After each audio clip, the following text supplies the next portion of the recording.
तो आज की क्लास में हम लोग पी ब्लॉक स्टडी करने वाले हैं। और पी ब्लॉक के पहले हम लोग कुछ बेसिक कॉन्सेप्ट्स को समझेंगे, क्योंकि पी ब्लॉक एक ऐसा चैप्टर है जहां मेजरली इनऑर्गेनिक यूज होती है। एस ब्लॉक में इतना आपने पॉइंट्स को याद नहीं रखना है, बट पी ब्लॉक में काफी सारे हैं और इसके अंदर 6 फैमिलीज को हम लोग स्टडी करते हैं: बोरॉन, कार्बन, नाइट्रोजन और ऑक्सीजन, हैलोजन और इनर्ट गैसेस। ये 6 फैमिलीज को स्टडी करना है, जिसमें से 4 जो फैमिली है, नाइट्रोजन, ऑक्सीजन, हैलोजन और इनर्ट, ये 4 फैमिलीज को हम लोग क्लास 12th में स्टडी करेंगे। अभी हम लोग ओनली बोरॉन और कार्बन फैमिली को स्टडी करने वाले हैं। तो किसी भी चैप्टर को जब आप स्टडी करोगे फ्रॉम एनसीईआरटी और किसी और बुक से, तो उसमें आपको डायरेक्टली क्या लिखा हुआ होगा, फिजिकल प्रॉपर्टी, और फिर उसके बाद उनके कुछ इंपॉर्टेंट कंपाउंड जिसमें उनका प्रिपरेशन, उनका प्रॉपर्टीज और उनके यूजेस लिखे होंगे। यही इनऑर्गेनिक में पढ़ा जाता है। But before starting P block, today I am starting some basic concept regarding P block और some basic concept regarding inorganic compounds. तो आज की क्लास जो रहेगी वो बेसिक कॉन्सेप्ट्स को बिल्डअप करने पर फोकस रहेगा इसका, कि हम लोग कैसे कौन कौन से पॉइंट्स को याद रख लें जो हमको हेल्प करने वाले हैं। लाइक मैं यहाँ पर एक वर्ड यूज करूं, बैक बॉन्डिंग या इनर्ट पेयर इफेक्ट या डायमराइजेशन या ऑक्सी एसिड्स क्या होते हैं, एलोट्रॉप्स का मीनिंग क्या होता है, या ड्राइंग एजेंट, ब्लीचिंग एजेंट्स कौन से हैं। ये हम लोग पहले ये बेसिक्स सीखेंगे। उनके बाद बेसिक सीखने के बाद हम इनके जो जनरल प्रॉपर्टीज हमको याद करना होती हैं, उन जनरल प्रॉपर्टीज को हम लोग याद करेंगे, जैसे एटॉमिक साइज वगैरह वगैरह, आयनाइजेशन एनर्जी, ये सारा चीजें हम लोग पढ़ेंगे। But before going to that part, I am starting up some basic regarding inorganics जो यहाँ पी ब्लॉक में यूज में आने वाले हैं। तो आज की क्लास जो पी ब्लॉक इनिशिएट हम लोग कर रहे हैं, तो इनिशिएट करने से पहले we are starting some basics regarding inorganic, जो हमको अभी इस चैप्टर में हेल्प करेंगे। तो सबसे पहला हमारा टॉपिक रहेगा back bonding. What is the meaning of back bonding, क्या होता है? अब बैक बॉन्डिंग, जैसा कि ये वर्ड है बैक बॉन्डिंग, याद रखिएगा कि बैक बॉन्डिंग एक ऐसा कॉन्सेप्ट है जो कि कोवैलेंटली बॉन्डेड एटम्स के बीच में, और अगर मैं इसको और करेक्टली बोलूं तो मैं इसको कहूंगा कोवैलेंटली बॉन्डेड एडजेसेंट एटम्स के बीच में पाए जाते हैं। तो ऐसे 2 एटम्स जो कोवैलेंटली कनेक्टेड हैं, एडजेसेंट जो पास पास में है, उनके बीच में बैक बॉन्डिंग पाई जाती है। तो पहले तो ये इसका बेसिक पॉइंट हो गया क्या, कि it is formed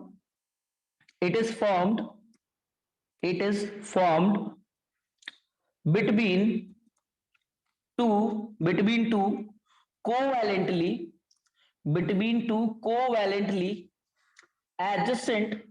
two covalently adjacent atoms। ये तो बेसिक हो गया रिगार्डिंग बैक बॉन्डिंग की कहां मिलेगी। अब बैक बॉन्डिंग की मैं कंडीशन लिख देता हूं कि कौन सी ऐसी कंडीशंस रहेंगी जहां हमको बैक बॉन्डिंग देखने को मिलेगी। तो कंडीशन नंबर 1 इसकी ये है कि जो भी एटम है, यानी कि बोथ बॉन्डेड एटम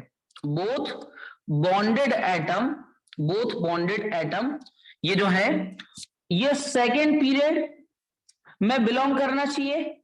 और अगर ये सेकेंड पीरियड में है तो यहां एक बॉन्डेड एटम होने चाहिए, और साथ साथ में अगर ये हमारे पास एक जो दूसरा वाला है वो थर्ड पीरियड में हो। मतलब जो 2 एटम्स के बीच में बैक बॉन्डिंग देखने को मिलती है, वो सिचुएशन तब देखी जाती है जब दोनों एटम में से एक एटम सेकेंड पीरियड में हो और जो दूसरे के साथ कनेक्टेड है वो थर्ड पीरियड का एलिमेंट हो। सेकेंड पीरियड का एलिमेंट का मतलब ये हो गया कि उसका एटॉमिक नंबर बिलो देन 10 होना चाहिए, और थर्ड पीरियड का मतलब हो गया उसका जो एटॉमिक नंबर है वो अप टू द 18th तक चलना चाहिए। ठीक है, 11 से 18 तक। तो both bonded atom must belong to second period, और मैं ये कह सकता हूं, और one bonded atom must belong to, और one bonded atom must belong to must belong to second period and the other belong to third period and the other belong to third period. तो ये क्या हो गया कि या तो एक सेकेंड पीरियड में हो और दूसरा वाला जो है वो हमारे वन बॉन्डेड एटम जो है वो या तो दोनों सेकेंड में हो या एक सेकेंड में हो एक थर्ड में हो, ये सिचुएशन। और कंडीशन नंबर 2 ये याद रखिएगा कि इनके पास किसी एक के पास जो है वो एक वैकेंट ऑर्बिटल पड़ा हो और दूसरे के पास जो है वो लोन पेयर पड़ा हो। क्या है कि one bonded atom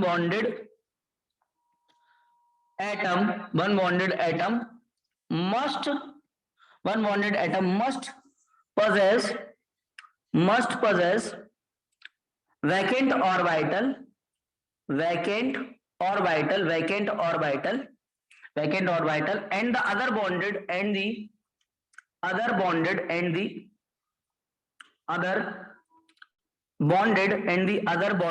and the other bonded atom must possess lone pair. तो एक के पास वैकेंट ऑर्बिटल हो, दूसरे के पास लोन पेयर हो। तो बैक बॉन्डिंग अब किस तरह से होती है? बैक बॉन्डिंग क्या होता है कि जब कोई ऐसा एटम जो सेकेंड पीरियड का है किसी ऐसे एटम के पास आता है कि जिसके पास लोन पेयर्स की अवेलेबिलिटी हो और वो उस एटम के साथ कनेक्टेड हो, तो वो वैकेंट डी ऑर्बिटल या वैकेंट कोई भी ऑर्बिटल? बेटा अगर वैकेंट ऑर्बिटल सेकेंड पीरियड का होगा तो उसके पास तो फिर पी ही ऑर्बिटल होगा, उसके पास फिर वैकेंट जो है वो डी तो हो ही नहीं सकता है, क्योंकि थर्ड वाले में अगर एक के पास लोन पेयर है तो लोन पेयर उसी एटम के पास होगा जो ऐसा हो जिसका एटॉमिक नंबर थोड़ा सा ज्यादा हो, जैसे ऑक्सीजन हो गया, फ्लोरीन हो गया, इनके पास होगा।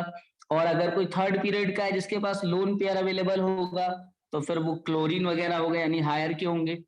और बाकी जिनके पास वैकेंट होगा तो फिर वो पी ही ऑर्बिटल होगा। तो डी ऑर्बिटल के बारे में आप ना सोचे।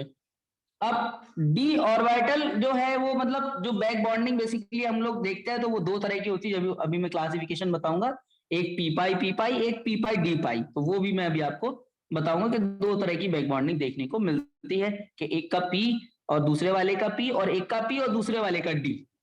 तो ये डी अवेलेबल था, अगर किसी का डी वैकेंट पड़ा हुआ था, खाली पड़ा हुआ था थर्ड पीरियड वाले का और सेकेंड पीरियड वाले के बाद लोन पेयर था, तो पी और डी दो तरह के हमको ऑर्बिटल देखना है, जो खाली मिल सकता है, एक भरा एक खाली या एक भरा एक खाली। तो एक पी खाली तो पी भरा और पी खाली तो सॉरी पी भरा तो डी खाली, ये पॉसिबिलिटी है जिसको अभी मैं एग्जांपल के थ्रू भी समझाऊंगा।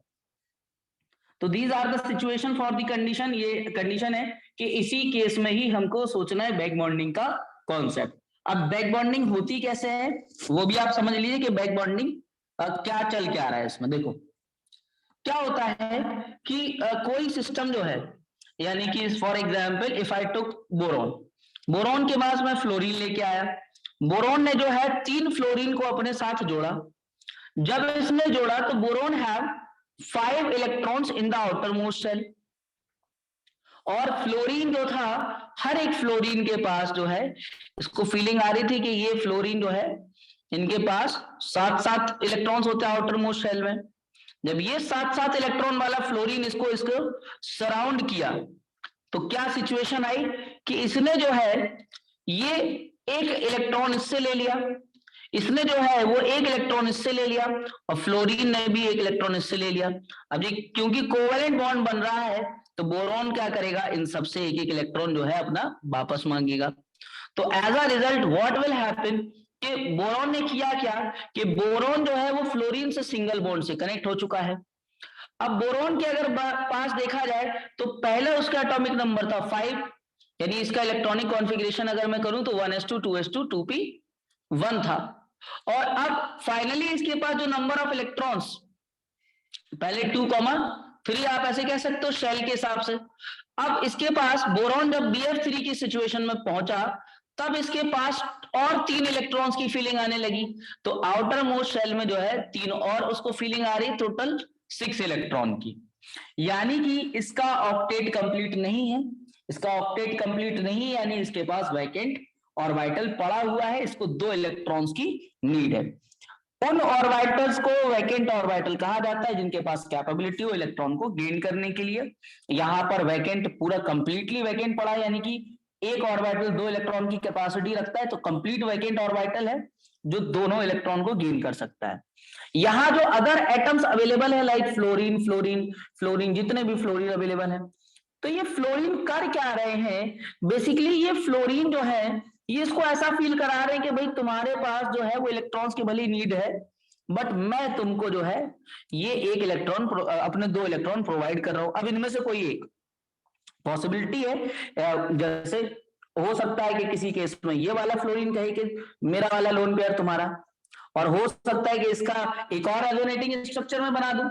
एक और रेजोनेटिंग स्ट्रक्चर में ये कह सकता हूं कि बोरॉन जो है ये फ्लोरीन के साथ जुड़ा, ये फ्लोरीन के साथ जुड़ा, ये फ्लोरीन के साथ जुड़ा हुआ है। हालांकि इसका जो स्ट्रक्चर दिखाया जाता है वो कुछ इस तरह से होता है, ये स्ट्रक्चर होता है। तो एक केस में इसने इसको दिखाया, मैं इधर इस तरीके से दिखा दे रहा, ये ज्यादा सही रहेगा, इस तरह से इसका स्ट्रक्चर दिखा रहा। दूसरे केस में ये जो है ये मैं इसको कलर ही चेंज कर दे रहा कि इसने फीलिंग दिलाई कि भाई तो मेरा लोन पेयर ले लो बोरॉन को। अब बोरॉन को ये जो है ये बॉन्डिंग जो है, this bonding is a back bonding, ये बैक बॉन्डिंग है कि एक के पास वैकेंट था और उसके पड़ोसी वाले ने ही उसको लोन पेयर प्रोवाइड कर दिया, दूसरे एटम को नेक्स्ट एटम को आने ही नहीं दिया। तो एफ जो है फ्लोरीन किसकी तरह वर्क कर रहा है, फ्लोरीन जो है वो डोनर की तरह काम कर रहा है और बोरॉन जो है वो एक्सेप्टर की तरह काम कर रहा है।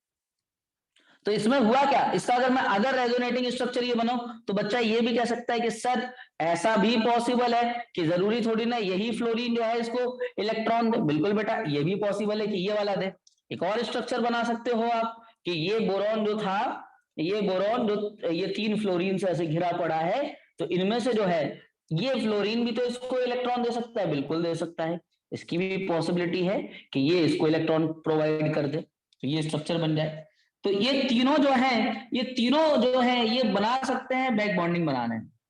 तो बॉन्ड लेंथ जो है इस केस में डिक्रीज हो जाती है और बॉन्ड एनर्जी बढ़ जाती है बैक बॉन्डिंग के केस में, क्योंकि बॉन्ड बन किसकी वजह से रहा है, एडजेसेंट 2 एटम्स के बीच में ही एक ऑक्टेट कंप्लीट कराने की सिचुएशन चल रही है। अगर मैं इसको ऑर्बिटल डायग्राम के थ्रू आपको समझाऊं तो I will make the result like this कि बोरॉन जैसे फ्लोरीन के साथ बोरॉन कनेक्टेड है, तो यहां पर ये जो पड़ा हुआ है ये इसका जो पड़ा हुआ है, तो ये अपना इलेक्ट्रॉन्स को प्रोवाइड कर रहा है। बाकी ये 2 फ्लोरीन के साथ कनेक्टेड है, ये इस फ्लोरीन के साथ भी कनेक्टेड है, इस फ्लोरीन के साथ भी कनेक्टेड है। बट ये वाला फ्लोरीन कर क्या रहा है, ये फ्लोरीन अपने इस ऑर्बिटल से इसको इलेक्ट्रॉन्स प्रोवाइड कर रहा है, ठीक है, एक कोऑर्डिनेट बॉन्ड बनाने की कोशिश कर रहा है। This bond is known as back bond, इसको ही हम लोग बैक बॉन्डिंग बोलते हैं। अब बैक बॉन्डिंग के लिए एक मैं छोटा सा एक नोट लिखूंगा, क्या नोट लिखूंगा पहले तो कि इसमें क्या होता है कि बैक बॉन्डिंग जिन एटम्स के बीच में होती है बॉन्ड लेंथ डिक्रीज हो जाती है। In as result of back bonding I can say कि as result of back bonding, as result of back bonding between bonded atoms, between bonded atoms, between bonded atoms, bond length, bond bond length decreases, bond length decreases and bond energy increases, and bond energy increases। तो ये आपको ये छोटा सा concept, अगर मैं इसकी definition की बात करूं कि अगर कोई आपसे कहे कि डेफिनेशन लिखिए बैक बॉन्डिंग की, तो फिर आप इसमें ये पूरा एक पैराग्राफ छोटा सा लिख दे रहा हूं कि आप क्या लिखोगे कि बेसिकली ये है क्या, it is a partial, it is a partial sideway overlap, sideway overlap in which there is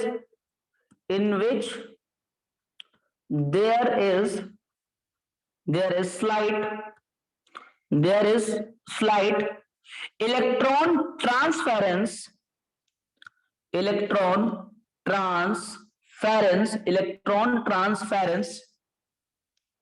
from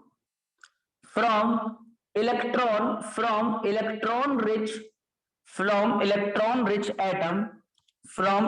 rich atom to electron deficient atom. तो ये जो हमारे पास एटम्स अवेलेबल हैं, तो साइडवे ओवरलैप जो ऑर्बिटल्स होंगे उनके बीच में ही इलेक्ट्रॉन्स का ट्रांसफेरेंस होगा इसमें, और किससे किसकी तरफ होगा, जो इलेक्ट्रॉन रिच एटम है वो इलेक्ट्रॉन डेफिशिएंट एटम को अपने इलेक्ट्रॉन्स का ट्रांसफेरेंस कर देता है। तो इस वजह से क्या होता है, तो हम लोग एक बात ये भी मेंशन कर सकते हैं कि as a result the electron deficiency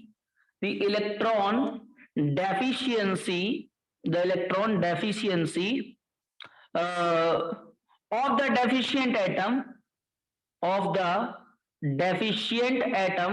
the deficient atom gets slightly compensated. So अब आप लोग इन तीनों पेजेस का स्क्रीनशॉट ले सकते हैं बैक बॉन्डिंग का, कि बैक बॉन्डिंग क्या था। इसके बाद हम लोग आते हैं इसका टाइप देख लेते हैं क्या क्या होता है, और एक दो पॉइंट्स को भी हम लोग याद करेंगे, छोटे छोटे पॉइंट्स को।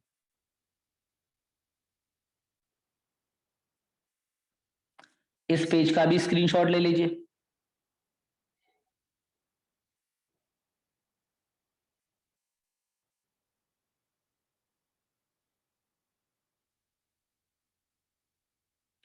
इस पेज का भी स्क्रीनशॉट ले लीजिए।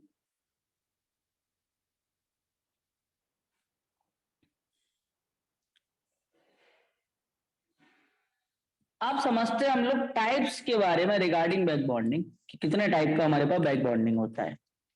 सो the types of back bonding. तो टाइप्स ऑफ बैक बॉन्डिंग में आई कैन से कि there are two types of back bonding. The first is p pi. नहीं बेटा, BF5 नहीं बन सकता, बोरॉन अपना ऑक्टेट को एक्सपेंड ही नहीं करेगा। बोरॉन जो है वो सेकेंड पीरियड का एलिमेंट है, तो BF5 नहीं बनेगा। वो मैंने आउटर मोस्ट शेल में एक गलती कर दी, यार ध्यान रखना कि देयर आर ओनली 3 इलेक्ट्रॉन्स। मैंने 5 लिख दिए तो टोटल ही 5 होते हैं, तो there are only 3 electrons. So again take the screenshot. ये मैंने मिस्टेक यहाँ पे लिख दी कि boron have 5 electrons in its outermost shell, only 3। There are only 3, that is why ये अपना ऑक्टेट को एक्सपेंड कर ही नहीं सकता, इसके पास और इलेक्ट्रॉन्स है ही नहीं। सुनिएगा बात को। There are two types of back bonding, that is p pi back bonding, p pi back bonding। और p pi back bonding में क्या हो रहा है याद रखना। सबसे पहले मैं एक ऑर्डर ऑफ स्ट्रेंथ, मतलब मैं कुछ पॉइंट्स लिखाऊंगा कि जितना साइज बढ़ता जाएगा, साइज बढ़ेगा तो जो बैक बॉन्डिंग का एक्सटेंट होगा वो कम होता जाएगा। एक्सटेंट ऑफ बैक बॉन्डिंग जो है वो कम हो जाएगा। ये पॉइंट के फॉर्म में लिख रहा हूं, एक्सटेंट ऑफ बैक बॉन्डिंग ये कम हो जाएगा, डिक्रीज हो जाएगा। इस मतलब जैसे 2p के बीच में आपने देखा बैक बॉन्डिंग, आपने देखा 2p 3p के बीच में आप देख रहे हो, या आप 2p 4p के बीच में आप देख रहे हो। तो जितना ज्यादा साइज बढ़ाओगे आप ऑर्बिटल्स का, तो उनमें जो है ये देखने को हमको और कम होता जाएगा, बैक बॉन्डिंग उतना कम हो जाएगा। जैसे कोई आपसे कहे भाई BF3 में बैक बॉन्डिंग देखा जाए, अब BCl3 में देखा जाए, BBr3 में देखा जाए, Bi3 में देखा जाए, तो इनमें जो है वो बैक बॉन्डिंग का जो एक्सटेंशन है तो वो क्या रहेगा। तो ये याद रखना कि बैक बॉन्डिंग का एक्सटेंशन जो है वो सबसे हमको बैक बॉन्डिंग एक्सटेंट सबसे अच्छा जो मिलेगा वो BF3 में मिलेगा, क्योंकि लोन पेयर उसके लिए बहुत इजी पड़ जाएगा देना। क्लोरीन का साइज जो है वो और बड़ा हो जाएगा तो वो उतना जल्दी लोन पेयर नहीं दे पाएगा। हाँ, इसमें एक और ऑर्डर पूछा जाता है, वो मैं आपको लिखा दे रहा हूँ, क्या ऑर्डर पूछा जाता है वो याद रखिएगा कि कभी कभी लोएस एसिडिक ऑर्डर पूछा जाता है। Lewis acidic order, Lewis acidic order, ये वर्ड आप याद रखना। और ये जो है, चाहे वो बोरोन हो चाहे वो बेरिलियम हो, इनके हैलाइड्स का लोएस एसिडिक ऑर्डर पूछा जाता है, बोरोन और बोरॉन एंड बेरिलियम हैलाइड्स का। तो वो मैं डायरेक्टली लिख रहा हूं क्या ऑर्डर होता है, तो मैं दोनों के लिख दे रहा हूं। पहला तो ये हमारे पास BF3 सबसे कम, देन BCl3, देन हमारे पास BBr3, देन हमारे पास BI3। Lewis acid, Lewis acids को अभी हम लोग स्टडी करेंगे जिनके पास कैपेबिलिटी है लोन पेयर ऑफ इलेक्ट्रॉन को गेन करने की। तो लोन पेयर सबसे इजीली जो है वो Bi3 पे पहुंचेगा, क्योंकि BF3 पे जो है बैक बॉन्डिंग इफेक्ट ज्यादा दिख रहा होगा। इस वाले बोरोन को उतनी ज्यादा फीलिंग नहीं आ रही होगी कि इसका वैकेंट ऑर्बिटल है, क्योंकि इसको ये वाला फ्लोरीन जो है वो पास में ही बैठा है और वो दिखा रहा है कि भाई तुम परेशान ना हो, I have a lone pair, मैं तुमको दे रहा हूँ।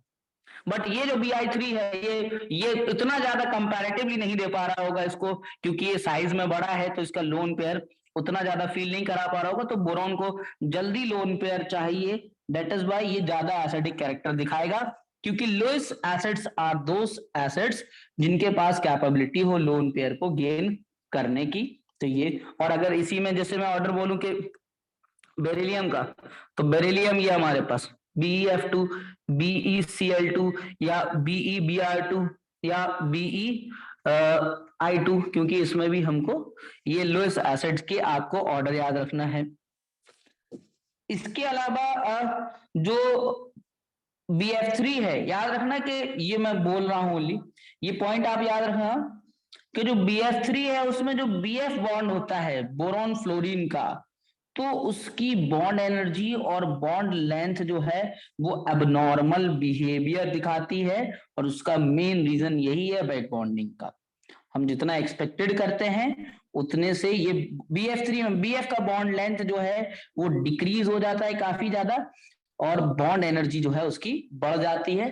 तो BF3 जो है वो ज्यादा स्टेबल कंपाउंड हो जाता है कंपैरेटिवली टू BCl3, BBr3 और BI3। Now the third point is, अगर आप हाइब्रिडाइजेशन में कहीं पर फंस जाए तो याद रखना कि अगर कोई लोन पेयर जो है वो पार्टिसिपेट कर रहा हो बैक बॉन्डिंग में, तो हाइब्रिडाइजेशन कंसीडर्ड नहीं किया जाएगा। जैसे मैं एक एग्जांपल से आपको समझाता हूं कि hybridization will not considered in case of back bonding. Hybridization will not considered in case of back bonding. तो बैक बॉन्डिंग के केस में हाइब्रिडाइजेशन जो है वो कंसीडर नहीं किया जाएगा। फॉर एग्जांपल जैसे मैं यहाँ पर इनऑर्गेनिक बेंजीन के बारे में अगर आपने सुना हो, तो B3N3H6 को हम लोग बोलते हैं इनऑर्गेनिक बेंजीन, जिसमें क्या होता है, ये कुछ इस तरह से बोरॉन ये है, और इसमें ये बोरॉन, ये नाइट्रोजन जो है, ये फिर बोरॉन होता है, फिर नाइट्रोजन होता है, फिर ये बोरॉन होता है, यहाँ नाइट्रोजन, यहाँ बोरॉन, और सभी जगह जो है वो हाइड्रोजन लगे होते हैं। This is inorganic benzene, this is called inorganic benzene. तो ये जो इनऑर्गेनिक बेंजीन है, इसको बोराजोल भी कहा जाता है, ये बोराजोल के भी नाम से जाना जाता है, सॉरी H लगेगा। और इसमें जो है मैं लोन पेयर दिखाऊंगा आपको। तो ये लोन पेयर जो है नाइट्रोजन पे पड़े होते हैं, ये नाइट्रोजन पे जो लोन पेयर पड़े होते हैं, ये वाले लोन पेयर। अब एक पॉसिबिलिटी ये भी है कि ये वाला जो है ये वाला इसको दे रहा हो अपना, ये बैक बॉन्डिंग इसके साथ कर रहा हो, ये इसके साथ बैक बॉन्डिंग कर रहा हो। और एक पॉसिबिलिटी ये भी है कि इसी सेम स्ट्रक्चर में ये इसको भी दे सकता था, ये नाइट्रोजन है, यहाँ बोरॉन है, यहाँ नाइट्रोजन है, यहाँ पर नाइट्रोजन, यहाँ बोरॉन, यहाँ नाइट्रोजन, बाकी सभी जगह हाइड्रोजन हाइड्रोजन हाइड्रोजन, यहाँ पर हाइड्रोजन और यहाँ हाइड्रोजन, यहाँ हाइड्रोजन। तो ये जो नाइट्रोजन के पास लोन पेयर अवेलेबल है, ये लोन पेयर जो है अभी इसको दे रहा था, ऐसी भी पॉसिबिलिटी है कि इसको प्रोवाइड कर रहा हो, ये इसको दिखा रहा हो, ये इसको दे रहा हो, दोनों में से कुछ भी हो। बट अगर मैं आपसे कहूं कि स्टेरिक नंबर इस नाइट्रोजन का फाइंड कीजिए, स्टेरिक नंबर। तो नंबर ऑफ सिग्मा बॉन्ड आप काउंट करोगे 3 है, तो 3 sigma bond plus lone pair याद रखिएगा कि लोन पेयर जो है आपको नहीं यूज करना है, जो 1 लिखा हुआ है ये 4 नहीं होगा, इसको मैं गलत कर दे रहा, ये होगा 3 + 0, lone pair will not considered. यानी कि इसमें जो नाइट्रोजन का हाइब्रिडाइजेशन है वो sp2 होगा, ना कि ये sp2 होगा, ये sp3 नहीं होता है ड्यू टू बैक बॉन्डिंग। तो in case of back bonding we will not considered hybridization, ये याद रखिएगा। तो इनऑर्गेनिक बेंजीन जो है वो मोर रिएक्टिव होती है as compare to organic benzene, because इसके जो बॉन्ड्स होते हैं वो पोलर इन नेचर के होते हैं और मॉलिक्यूल जो है वो इसके नॉन पोलर नेचर के होते हैं। तो याद रखिएगा कि इसके bonds are of polar nature, bonds polar nature के हैं, ऑल्दो ओवरऑल मॉलिक्यूल जो है वो पूरा नॉन पोलर नेचर का होता है। तो मैं इसको नोट के फॉर्मेट में ये बात लिख दूंगा, मैं इसका नाम भी लिख दे रहा हूँ कि इस कंपाउंड को हम लोग बोलते हैं इनऑर्गेनिक बेंजीन इसको कहते हैं, और इसको बोराजोल के नाम से कहा जाता है, बोराजोल। तो इनऑर्गेनिक बेंजीन और वी कैन से बोराजोल। तो ये कॉन्सेप्ट था बैक बॉन्डिंग, जो पी ब्लॉक पढ़ने से पहले हमको पता होना चाहिए कि what is the meaning of back bonding. तो इसमें ये पहला जो केस चल रहा है वो चल रहा है हमारे पास पी पाई। इसके बाद हम लोग पी डी पाई के बारे में थोड़ा बहुत सीखेंगे। पी डी पाई मतलब सिमिलर ही होता है, बट याद रखना कि इसमें क्या हो रहा है कि दोनों में से पी पाई का मतलब ये होगा कि दोनों के दोनों में से कोई एक जो है वो वैकेंट है और एक जो है वो फील्ड है। तो इसमें दूसरे वाले केस में याद रखिएगा कि जो P D pi back bonding होती है, तो P D pi back bonding में ये छोटा सा पॉइंट याद रखिएगा कि इसमें पी जो है वो भरा हुआ होता है और डी जो है वो खाली होता है। तो इसको भी हम लोग समझ लेते हैं, but before going on that मैं एक छोटा सा नोट लिखूंगा जो आपको हेल्प करेगा, क्या कि जो इनऑर्गेनिक बेंजीन होता है it is more reactive than organic benzene. Inorganic benzene जो होता है, benzene is more reactive than organic benzene। the reason of that, ये क्यों हमारे पास है, as in the bonds are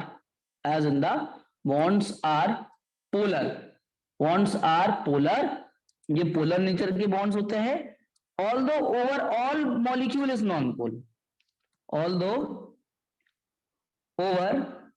all molecule is non-polar। तो ये एक छोटा सा नोट आप याद रखिएगा। अब जो बैक बॉन्डिंग जहां पर ज्यादा हो जाती है, तो वो कंपाउंड जो है वो उनका पॉलीमराइजेशन होने का, पॉलीमराइजेशन का मतलब मैं आपको पहले भी किसी क्लास में एक्सप्लेन कर चुका हूं कि आपने अगर 10 मॉलिक्यूल्स लिए, मतलब ये 10 मॉलिक्यूल्स लिए और ये कलेक्ट होकर के ये पूरे ऐसे जाकर के एक चेन बना दे, तो इसका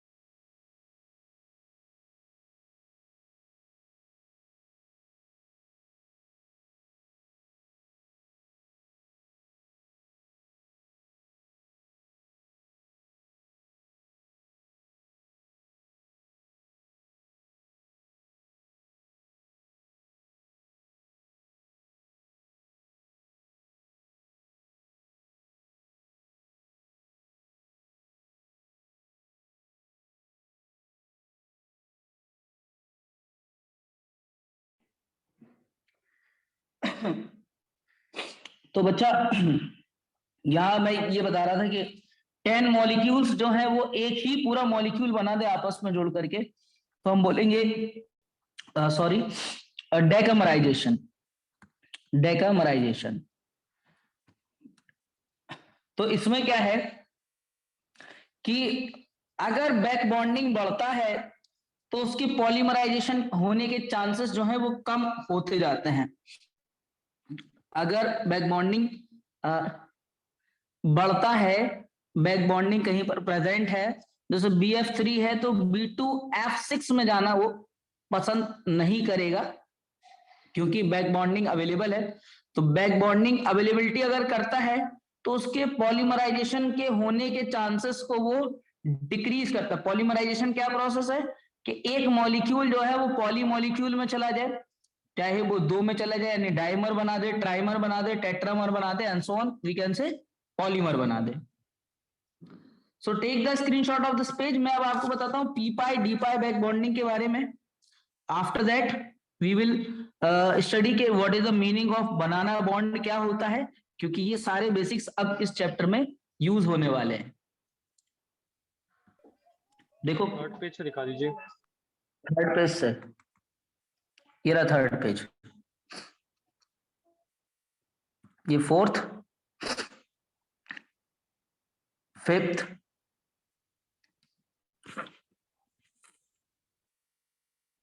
पॉलीमराइजेशन की डेफिनेशन बेटा ये है कि आपने n मॉलिक्यूल्स लिए और वो एक में कन्वर्ट हो जाए। n मॉलिक्यूल्स का कन्वर्ट हो जाना एक मॉलिक्यूल्स में, उसको ही हम लोग बोलते हैं पॉलीमराइजेशन, पॉलीमर बन जाना उसका। By n molecules, conversion of n molecules into a polymer form, that is known as polymerization.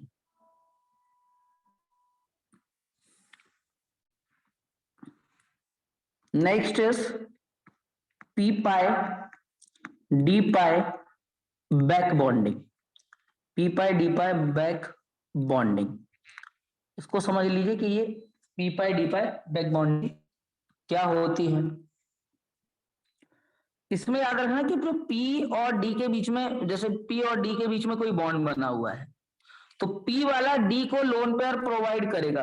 P जो है वो हमारे पास सेकेंड पीरियड का होगा, सेकेंड पीरियड का P अवेलेबल होगा और विथ लोन पेयर अवेलेबल होगा, उसके बाद लोन पेयर पड़ा होगा।